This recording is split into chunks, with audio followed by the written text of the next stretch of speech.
New DNA technology may help track down a killer in a cold case from more than 30 years ago. The focus of this murder investigation centers on cigarette butts from the 1980s. News 4's Cameron Taylor live in East Nashville with tonight's Midstate Mysteries.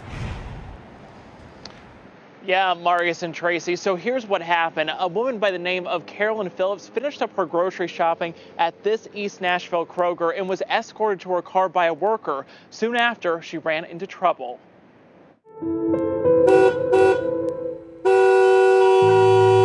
She started blowing the horn to try to draw attention. Drawing attention to the man pointing a gun at her, trying to rob her outside this East Nashville Kroger.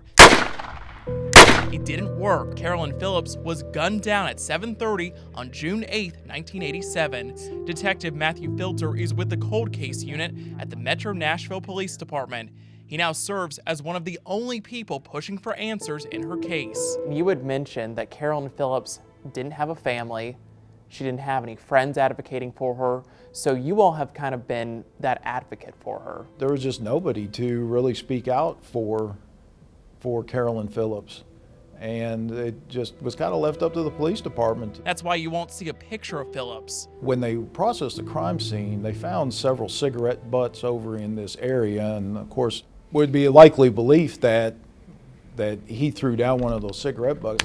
Police submitted those cigarette butts to the TBI, but in the 1980s, it was limited to what could be done. Because of the technology, the profiles were pretty weak and they never did connect to anyone in particular. Now the evidence has been resubmitted, this time to Metro's own crime lab. They hope to get the results back within a year. So this DNA evidence that you're waiting on, this is going to be pretty key in this case. What do you hope it's going to do for the case? The DNA alone is not something that we necessarily are going to be able to go out and just make an arrest just strictly based off of a DNA match. It will be an extremely strong lead to build a case against someone.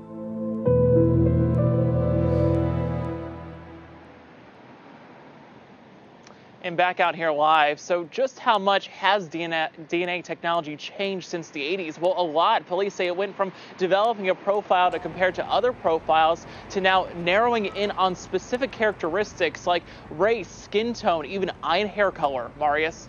Cameron, great story. Thank you.